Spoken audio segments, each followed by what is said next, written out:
జల్దీ software job కొడదామనుకుంటురా? అయితే వీక్యూబ్లో training తీసుకొని మంచి జాబ్ కొట్టేయుర్రి.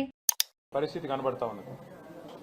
ఎక్కడ చూసినా మరి తండోపతండాలుగా రైతులు వారి కుటుంబ సభ్యులు ఇవాళ చాంతాడంత లైన్లలో నిలబడి ఎక్కడికక్కడ అవస్థలు పడుతున్న కథ పరిస్థితి చాలా దయనీయమైన దృశ్యం దేశం మొత్తం చూస్తూ ఉంది, రాష్ట్రం మొత్తం కూడా చూస్తూ ఉంది. ఇవాళ ఒకటి స్పష్టంగా తేలిపోయింది. ఈ రాష్ట్ర ప్రభుత్వానికి చిల్లర రాజకీయాలు చేయడం తెలుసు, బురద జల్లడం తెలుసు, కానీ ఒక్క పని కూడా పనికొచ్చే ఒక్క పని కూడా చేత కాదు అనేది స్పష్టంగా తేలిపోయింది. చేతగాని కాంగ్రెస్ ప్రభుత్వ పరిపాలన వల్ల ఇవాళ రైతులు ఒక బస్తా ఎరువు దొరకక ఆగమాగమైపోయే పరిస్థితి కూడా ఇవాళ రాష్ట్రంలో కనబడతా ఉన్నది. చివరికి పంట అమ్ముకోవాలి, పంట కొనాలి ప్రభుత్వం అంటే రైతులు అధికారుల కాళ్ళ మీద పడే దుస్థితి. అట్లాగే ఇవాళ ఎరువుల బస్తాల కోసం కూడా మరి ఎక్కడికక్కడ రైతులు కాళ్ళ వేళ్ల పడి అధికారులను బతిమలాడుకునే ఒక దయనీయమైన పరిస్థితి రాష్ట్రంలో కనబడతా ఉన్నది. అధికారుల కాళ్ళు పట్టుకునే దౌర్భాగ్యమైన పరిస్థితి ఇవాళ రాష్ట్రంలో కనబడతా ఉంది.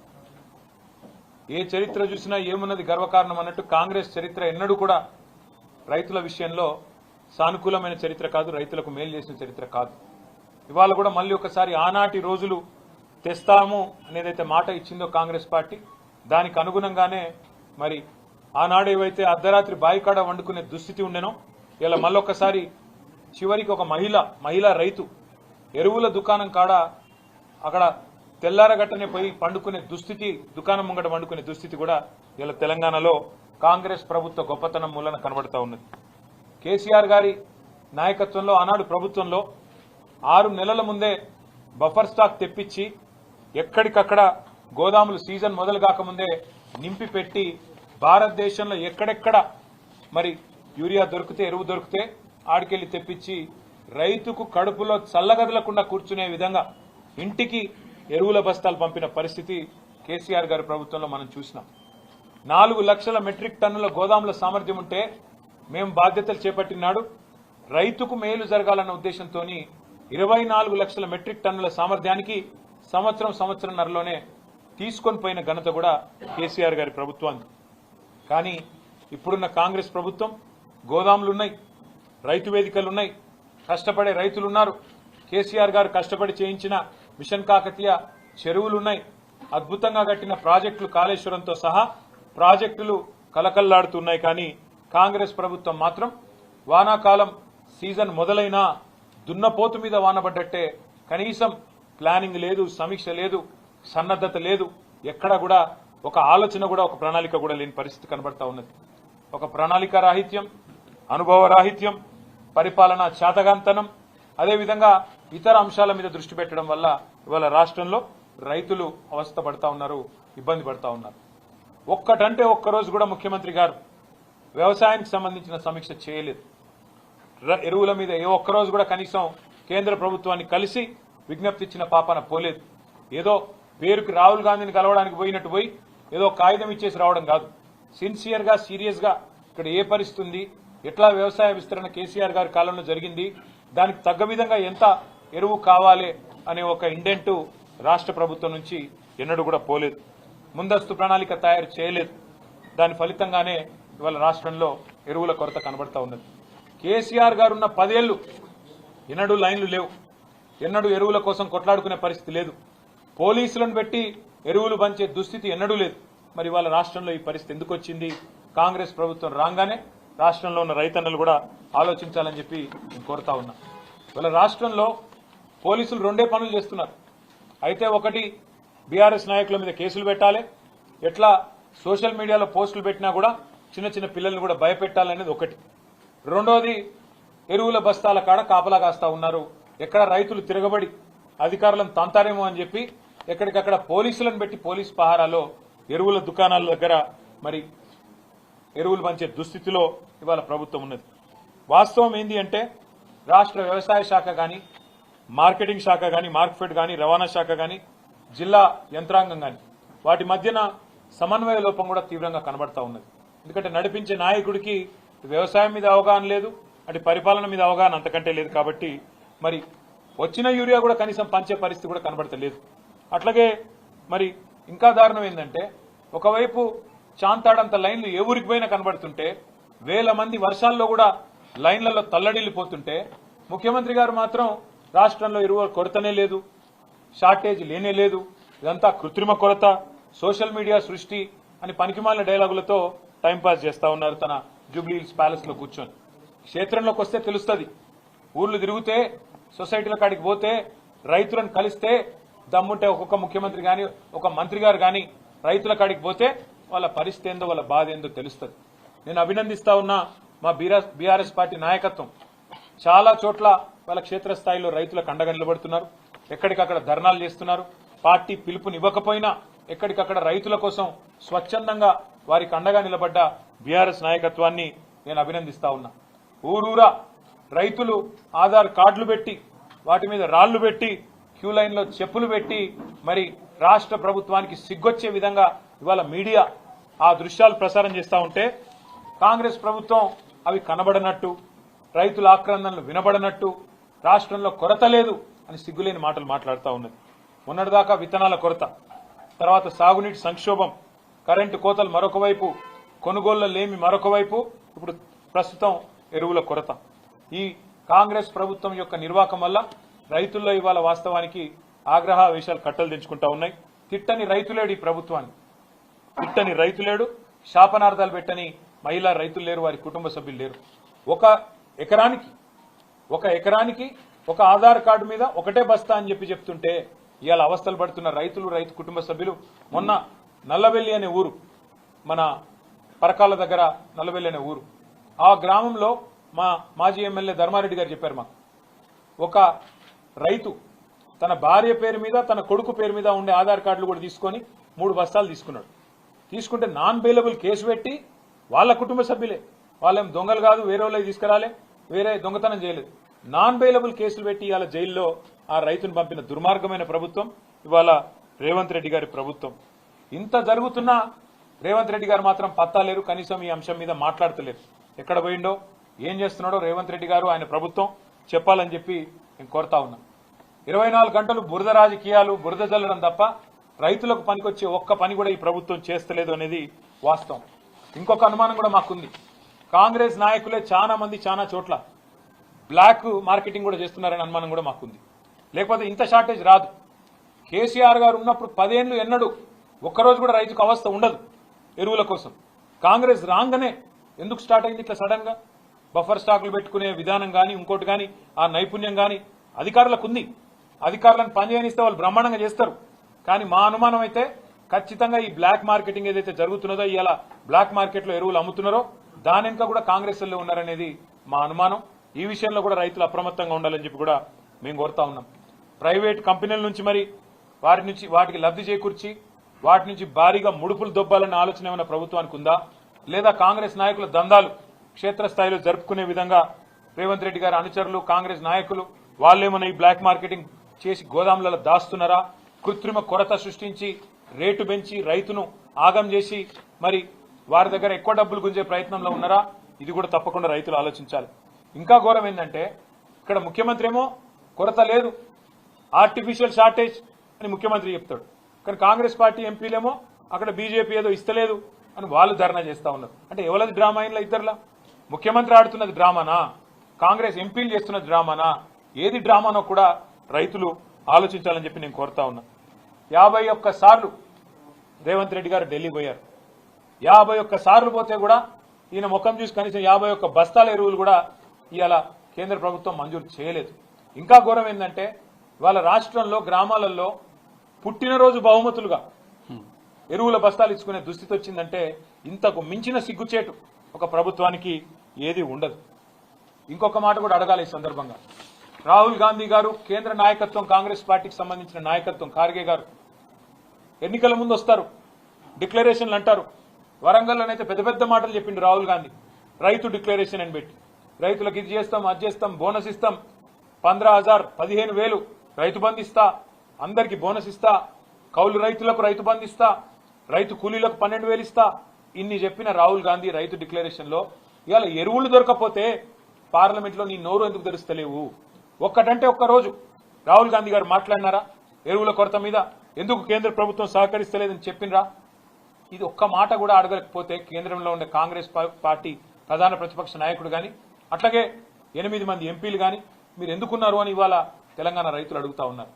10 ఏళ్లలో లేని సమస్య, 10 ఏళ్లలో రాని సమస్య, 10 ఏళ్లలో రాని కొరత ఇవాళ సడన్ గా ఎందుకు వచ్చిందని చెప్పి మేము రాష్ట్ర ప్రభుత్వాన్ని అడుగుతా ఉన్నాం. అట్లాగే మీరు రాష్ట్రంలో ఉన్న పరిస్థితులు ఇవాళ వ్యవసాయ రంగంలో ముఖ్యంగా ఇవన్నిటినీ మీరు దాచిపెట్టి కావాలని పంటలు ఎండబెట్టే విధంగా కన్నెపల్లి పంపు మోటార్ ఆన్ చేయకుండా కిందికి నీళ్లు పోతా ఉంటే శ్రీశైలం నుంచి పైన మరి పాలమూరులోని చెరువులు నింపేదానికి అక్కడ మోటార్లు ఆన్ చేయకుండా రాష్ట్రంలో ఎక్కడ కూడా చెరువులు నింపడానికి ప్రయత్నం చేయకుండా కిందికి నీళ్లను పంపే పరిస్థితి ఏదైతే ఉన్నదో ఇది రాష్ట్ర రైతాంగం మొత్తం కూడా చూస్తా ఉన్నది.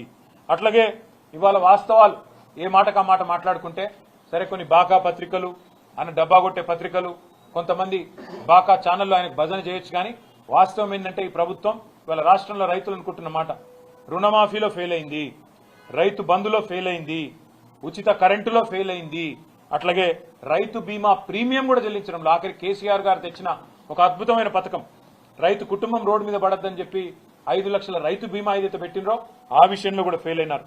రైతుల ఆత్మహత్యలు తిరిగి ప్రారంభమై ఇవాళ ఉధృతంగా పోతా ఉన్నాయి. ఇప్పటికే 600 మంది పైచిలకు రైతులు ఆత్మహత్యలు చేసుకున్నారు. ఆ ఆత్మహత్యల నివారణలో కూడా రేవంత్ రెడ్డి ప్రభుత్వం ఫెయిల్ అయింది. సాగునీరు అందించడంలో ఫెయిల్ అయింది, పండించిన పంట కొనుగోలులో ఫెయిల్ అయింది, బోనస్ ఇవ్వడంలో ఫెయిల్ అయింది, అట్లాగే విత్తనాల సరఫరాలో ఫెయిల్, ఈ రోజు ఎరువుల సరఫరాలో కూడా అట్టర్ ఫ్లాప్. ఇది వాస్తవం. కానీ దీనివల్ల నష్టపోతున్నది 70 లక్షల మంది రైతులు. వారి తరపున తప్పకుండా మేము కొట్లాడడానికి సిద్ధంగా ఉన్నాం. తప్పకుండా మరి క్షేత్రస్థాయి నుంచి రాష్ట్ర స్థాయి దాకా కూడా పోరాటాల్లో బీఆర్ఎస్ పార్టీ ముందుంటది. వెంటనే పోరాట కార్యాచరణను కూడా ప్రకటిస్తాం. అట్లాగే ఢిల్లీకి బస్తాలు మోసే దాని మీద ఉన్న శ్రద్ధ, ఢిల్లీకి మూటలు మోసే దాని మీద ఉన్న శ్రద్ధ ఎరువుల బస్తాలు తెప్పించే విషయంలో మాత్రం రేవంత్ రెడ్డి గారికి లేదు అనేది కూడా ఇవాళ తేలిపోయింది. కాళేశ్వరం ప్రాజెక్టు మీద బురదజల్లంలో ఉన్న తాపత్రయం, దాని మీద బదనాం చేసే దానిలో ఉన్న తాపత్రయం, కేసులు పెట్టే దానిలో ఉన్న తాపత్రయం, సిగ్గు లేకుండా మరి తెల్లారు లేస్తే ఇష్టం వచ్చినట్టు కేసీఆర్ గారి మీద మాట్లాడే మాటల విషయంలో ఉండే ఆరాటం రైతులకు సాయం చేసే విషయంలో మాత్రం లేదు. ఇంకా ఘోరం ఏంటంటే మేము ఏం మాట్లాడినా తెల్లారి ఒంటికాలతో మా మీద లేచే బీజేపీ ఇవాళ రైతులు ఇంత అవస్థల్లో ఉంటే ఒక్క మాట మాట్లాడతలేదు. ఒక్క కేంద్ర మంత్రి మాట్లాడాడు, ఒక్క బీజేపీ ఎంపీ మాట్లాడాడు, ఒక్క బీజేపీ ఎమ్మెల్యే రాష్ట్ర ప్రభుత్వం ఏం చేస్తుందని అడగడు. కనీసం కేంద్రం ఎంత ఎరువులు ఇచ్చిందో చెప్పే పరిస్థితి కూడా మరి కేంద్ర మంత్రులకు కానీ రాష్ట్రంలో ఉండే బీజేపీ పార్టీకి కానీ లేకపోవడం అనేది సిగ్గుచేటు. పక్కనే ఉంది ఆంధ్రప్రదేశ్లో మంత్రులు ఢిల్లీకి పోయి అక్కడ మరి కేంద్రంలో ఉండే మంత్రుల్ని పట్టుకొని బతిల్లాడుకొని మొత్తానికి ఎరువులు తెచ్చుకుంటున్నారు. కానీ మన రాష్ట్ర ముఖ్యమంత్రి 51 సార్లు పోయినా ఇప్పటివరకు 51 బస్తాలు కూడా అదనంగా రాలేదు. మరి 8+8 0 అని మేము ఎప్పుడో చెప్పినాం. 8 మంది బీజేపీ ఎంపీలు, 8 మంది కాంగ్రెస్ ఎంపీలు, రాష్ట్రం నుండి ప్రాతినిధ్యం వహిస్తున్న కేంద్ర మంత్రులు అందరూ కలిపి ఇవాళ రైతులకు సాధించింది గుండు 0 అనేది మళ్ళొక్కసారి తేలిపోయింది. 2 పార్టీలు కూడా కాంగ్రెస్ బీజేపీ ఎరువుల విషయంలో రైతులను మోసం చేయడంలో దొందే అనేది స్పష్టంగా తేలిపోయింది.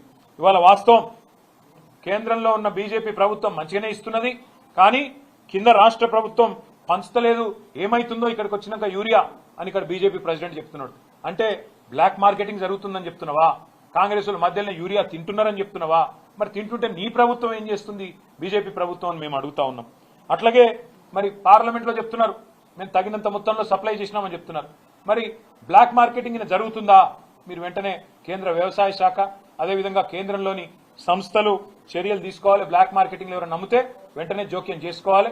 రాష్ట్ర ప్రభుత్వం చేస్తున్న ఈ దందాల మీద కూడా దృష్టి పెట్టాలి. ప్రైవేట్ కంపెనీలకు లాభం లభించే విధంగా, వారికి లాభం చేకూరే విధంగా ఇవాళ కొంత కుమ్మక్కైనట్టుగా రాష్ట్ర ప్రభుత్వం వ్యవహారం చేస్తుందనేది మా అనుమానం. పక్కదారి పట్టించి ఢిల్లీ నుంచి వచ్చిన యూరియాని కావాలని కొంతమందికి లాభం చేయడానికే ఈ రకమైన వైఖరి వారు అవలంబిస్తున్నారనేది మా అనుమానం. అందుకే ఈ విషయంలో కూడా దర్యాప్తు సంస్థలు జోక్యం చేసుకోవాలి. మరి తప్పకుండా వెంటనే స్పందించాలని కోరుతా ఉన్నాం. అట్లాగే ఆనాడు రామగుండం ఫర్టిలైజర్ ఫ్యాక్టరీని కేసీఆర్ గారి ప్రభుత్వం ఉన్నప్పుడు మేము పెడతామంటూ కేంద్రం ముందుకొస్తే వారికి సకల సౌకర్యాలు కల్పించింది మా ప్రభుత్వం. మేము ఇవాళ కేంద్ర ప్రభుత్వాన్ని కూడా డిమాండ్ చేస్తా ఉన్నాం. మేము సంపూర్ణంగా సహకరించినా ఆ ఫ్యాక్టరీ ఇవాళ ఫుల్ కెపాసిటీతో పనిచేస్తలేదు. మరి మన దగ్గరనే ఫర్టిలైజర్ ఉత్పత్తి అయి మన రాష్ట్రంలోనే ఫర్టిలైజర్ షార్టేజ్ ఉండడం అనేది మనకు సిగ్గుచేటు. కాబట్టి వెంటనే ఈ విషయంలో కేంద్రం కూడా స్పందించి సమీక్ష చేసి రామగుండం ఫర్టిలైజర్ యూనిట్ ని కూడా ఫ్యాక్టరీని కూడా పూర్తి స్థాయిలో పనిచేసే విధంగా చర్యలు తీసుకోవాలని చెప్పి కూడా మేము కోరుతా ఉన్నాం.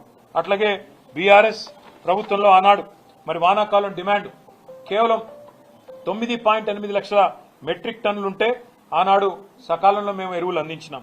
ఈ రోజు మరి ఆనాడు మన ప్రభుత్వం ఉన్నప్పుడు సీజన్ 10-12 లక్షలు ఉన్నప్పుడు కూడా అందించగలిగినాం. డిమాండ్ ఉన్నప్పుడు బఫర్ స్టాక్ పెట్టుకున్నాం, కొన్నాం. ఏ డిమాండ్ ఎక్కడ దేశంలో లేనాడు కొన్నాము.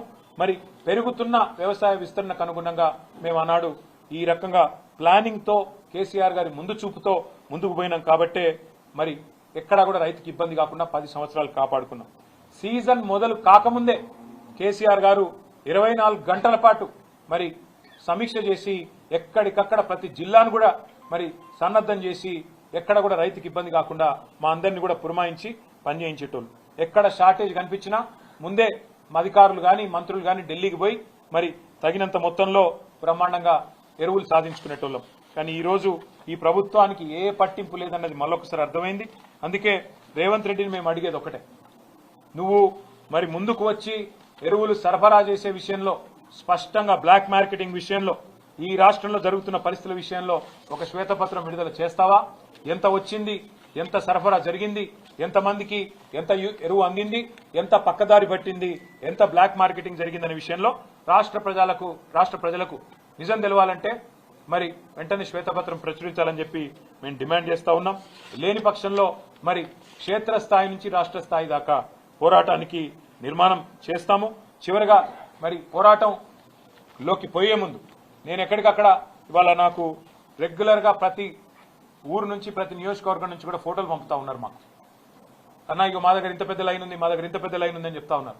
నేను మా బీఆర్ఎస్ సోదరులను కూడా కోరుతా ఉన్నా, ఎక్కడికక్కడ రాష్ట్ర వ్యాప్తంగా ఉన్న మా నాయకత్వాన్ని కూడా కోరుతా ఉన్నా, దయచేసి గౌరవనీయులైన నియోజకవర్గాల ఇన్ఛార్జీలు, ఎమ్మెల్సీలు, ఎమ్మెల్యేలు, మాజీ పార్లమెంట్ సభ్యులు, మాజీ జిల్లా పరిషత్ చైర్మన్లు, జెడ్పీటీసీలు, ఎంపీపీలు అందరూ కూడా దయచేసి రాబోయే వారం రోజుల పాటు అన్ని నియోజకవర్గ కేంద్రాల్లో, అన్ని నియోజకవర్గాల్లో, అన్ని సొసైటీ కేంద్రాల్లో ఎక్కడికక్కడ మరి ఈ ఎరువుల పంపిణీ కాడికి మనం పోవాలి, రైతులతో మాట్లాడాలి. ఆనాటి పరిస్థితి ఎట్లుండే ఇవాళ ఎట్లా ఉన్నదో వారికి గుర్తు చేయాలి. అట్లాగే అధికారులతో కూడా సంభాషించాలి. ఎందుకు పైనుంచి ఎంత వచ్చింది, మీరు ఎంత ఇస్తున్నారు, పైనుంచి షార్టేజ్ ఉందా, లేకపోతే ఇక్కడికి వచ్చినాక షార్టేజ్ అవుతున్నదా, డిమాండ్ ఏమైనా పెరిగిందా, పోయిన సీజన్లో ఎంతుండే, కేసీఆర్ గారు మరి 2023 ఆనాటి వానాకాలంలో ఎంత ఇచ్చినారు, ఈ రోజు ఎంత ఉంది, ఎందుకు పరిస్థితి మారిందనే విషయంలో కూడా రైతులకు వివరించి చెప్పాలి. ఇక అవసరమైతే ఇక్కడ రాష్ట్రంలో కూడా మేము కూడా వ్యవసాయ అగ్రికల్చర్ కమిషనర్ గారు ఎవరైతే ఉన్నారో వారిని కూడా కలుస్తాం, వారితో కూడా మరి వ్యవసాయ మంత్రి గారిని కూడా కలుస్తాం, ప్రభుత్వాన్ని కూడా కలిసి అడుగుతాం ఏం జరుగుతుంది, ఎందుకు ఇంత దరిద్రంగా పరిపాలన ఉన్నది, ఎందుకు ఇంత మరి దౌర్భాగ్యమైన పరిస్థితుల్లో రాష్ట్ర రైతాంగాన్ని అవస్థలు పెడుతున్నారో అడుగుతాం. కానీ రాష్ట్ర వ్యాప్తంగా రైతులు ఆనాటి రోజులు కేసీఆర్ గారి గవర్నమెంట్ లో మరి ఈ రోజు కాంగ్రెస్ ప్రభుత్వంలో ఉన్న ప్రస్తుత పరిస్థితులు గమనించి మరి ధైర్యం కోల్పోకుండా మేమందరం కూడా మీకు అండగా ఉంటాం. ధైర్యం కోల్పోకుండా పోరాటానికి నడుం బిగించాలని మేము మా పార్టీ తరఫున విజ్ఞప్తి చేస్తూ, మా నాయకులు రాబోయే వారం రోజుల పాటు క్షేత్రస్థాయిలో విస్తృతంగా పర్యటిస్తారు. అందరం కూడా ప్రతి నియోజకవర్గంలో కూడా అన్ని సెంటర్లకు పోతాం, ఎక్కడికక్కడ రైతుల తరఫున ప్రభుత్వాన్ని నిలదీస్తామని చెప్పి కూడా తెలియజేస్తూ రాష్ట్ర రైతాంగం ధైర్యంగా ఉండాలని కోరుతాం. ఉపరాష్ట్రపతి ఎన్నిక విషయంలో నిన్న మొన్న మరి అటు ఎన్డీఏ ఇటు ఇండియా రెండు కూటములు కూడా తమ అభ్యర్థుల్ని ప్రకటించాయి. కానీ మీకు నేను గుర్తు చేస్తా ఉన్నా, బీఆర్ఎస్ అనేది సర్వస్వతంత్రమైన పార్టీ. మాకు ఢిల్లీలో బాసులు ఎవరు లేరు, మాకు ఢిల్లీలో ఏ బాసు లేడు, మాకు ఏ పార్టీ కూడా మా బాస్ కాదు. మాకు ఎవరైనా బాసులు ఉన్నారు అంటే తెలంగాణ ప్రజలే మా బాసులు తప్ప మాకెవరు ఢిల్లీలో పెద్దలు మాకు ఆజ్ఞాపించే వాళ్ళు, మమ్మల్ని ఆదేశించే వాళ్ళు ఎవరు లేరు. మేము మా పార్టీకి ఇంతవరకు ఎవరు కూడా సంప్రదించలేదు. ఈ అభ్యర్థి కానీ ఆ అభ్యర్థి కానీ ఈ కూటమి కానీ ఆ కూటమి కానీ ఎవరు కూడా మమ్మల్ని సంప్రదించలేదు, మమ్మల్ని అడగలేదు. మేము కూడా ఒక పార్టీగా కేవలం మీడియాలో చూసిందే తప్ప ఉపరాష్ట్రపతి ఎన్నిక జరుగుతుందని మాకు ఇంతవరకు ఎవరు కూడా సంప్రదించింది లేదు, ఎవరు కూడా అడిగింది లేదు. పార్టీగా ఇంకా టైం ఉంది, సెప్టెంబర్ 9 ఎన్నిక కాబట్టి కూర్చొని ఆలోచించుకొని మేము ఎలక్షన్ తేదీ నాటికి మా వైఖరి ప్రకటిస్తాం. కానీ ఒకటి మాత్రం నేను గుర్తు చేస్తా ఉన్నా, మేము ఎన్డీఏ కూటమిలో లేము, ఇండియా కూటమిలో లేము. మాకు ఇద్దరు అభ్యర్థులకి ఎవరికి సపోర్ట్ చేయాలనే విషయంలో మాకు ఢిల్లీ నుంచి ఏ ఒత్తిడి లేదు, మాకు ఏ ఒత్తిడికి తల ఒగ్గాల్సిన అవసరం లేదు. మాకు ఢిల్లీలో ఏ బాస్ కూడా లేరు. మేము తెలంగాణ ప్రజల మూడుకు అనుగుణంగా, తెలంగాణ ప్రజల ఆకాంక్షలకు అనుగుణంగా, ఇక్కడ ప్రజల ప్రయోజనాలకు అనుగుణంగా, రాష్ట్ర ప్రజల ప్రయోజనాలకు అనుగుణంగా ఏ నిర్ణయమైనా తీసుకుంటాం తప్ప మేము ప్రస్తుతానికైతే ఏ నిర్ణయం కూడా తీసుకోవాలి.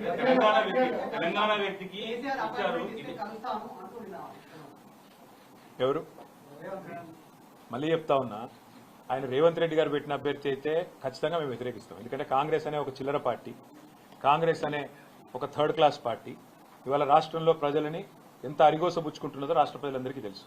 మరి అట్లాంటి థర్డ్ క్లాస్ ముఖ్యమంత్రి, థర్డ్ క్లాస్ పార్టీ పెట్టిన అభ్యర్థిని మేము సమర్థిస్తారని మీరు ఎట్లా అనుకుంటారు? నాకు అర్థం కాదు.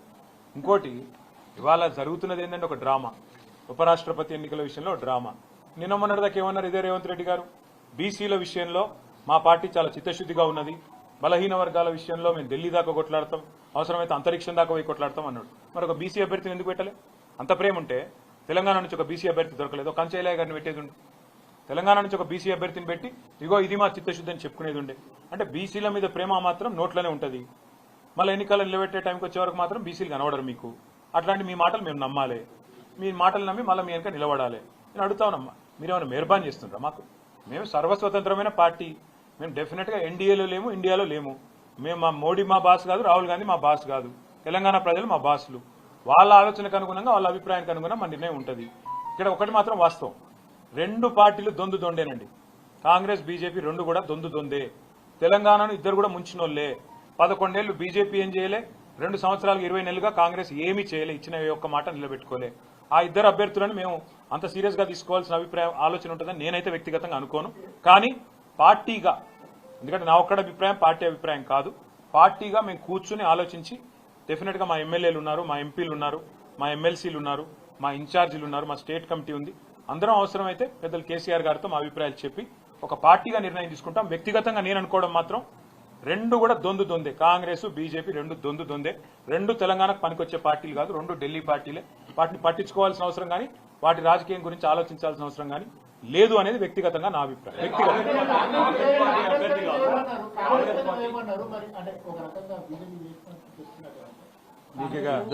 మీతో ప్రాబ్లం ఏంటంటే, ఇప్పుడే నేను చెప్పిన 11 ఏళ్లుగా బీజేపీ అనే పార్టీ తెలంగాణకు చేసింది గుండు సున్నా, స్పష్టంగా చెప్తున్నాం.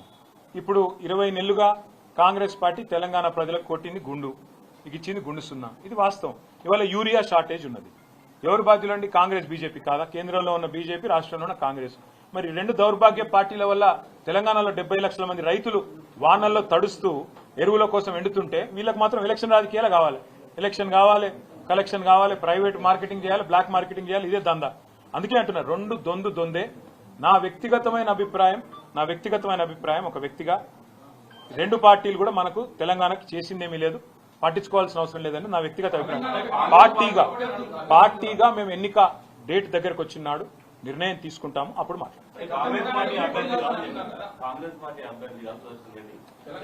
అని రేవంత్ రెడ్డి గారు చెప్తున్నాడంటే నువ్వు అర్థం చేసుకోవచ్చు. రేవంత్ రెడ్డి గారి మాటను కూడా మీరు నమ్మితే నేనేం చేయలేదు. అంటే ఇప్పుడు నేను ఒక మాట అడుగుతాను మిమ్మల్ని, మీరు అర్థం చేసుకోండి. రెండు పార్టీలు కలిసి ఒక స్టేట్మెంట్ ఇవ్వమనండి. సెప్టెంబర్ 9 లోపల రాష్ట్రానికి సరిపడా, ఇవాళ మాటిస్తున్నాను, రాష్ట్రానికి సరిపడా యూరియా, ఓకే, 2 లక్షల మెట్రిక్ టన్నుల యూరియా ఇంకా అవసరం మనకి.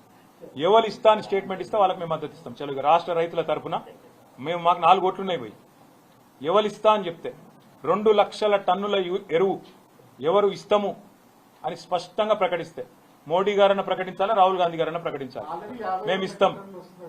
ఏడొచ్చింది మీకు 6 గ్యారెంటీలు వచ్చినట్టే ఉన్నది. కానీ మీరు నమ్మితే మీ కర్మ, అది నేను చేయలేను. తులం బంగారం కూడా వచ్చేసింది, 2500 కూడా వచ్చేసినాయి, రైతులందరికీ 15,000 కూడా అడ్డాయి. నువ్వు మహేష్ గౌడ్ మాటలు అంటే 6 గ్యారెంటీలు కూడా అమలైపోయినాయి. మీరు నమ్మదలుచుకుంటే మీరు నమ్మండి, మేము ఈ చిల్లర మాటలు మేము నమ్మము. ఎవరు 2 లక్షల టన్నుల ఎరువులు మేము తీసుకొచ్చి సెప్టెంబర్ 9 లోపల పెడతాం అని స్పష్టంగా అష్యూరెన్స్ ఇస్తే ఆ అభ్యర్థికి ఓటేసే విషయంలో మేము ఆలోచిస్తాం, సానుకూలంగా పరిశీలిస్తాం. Thank you.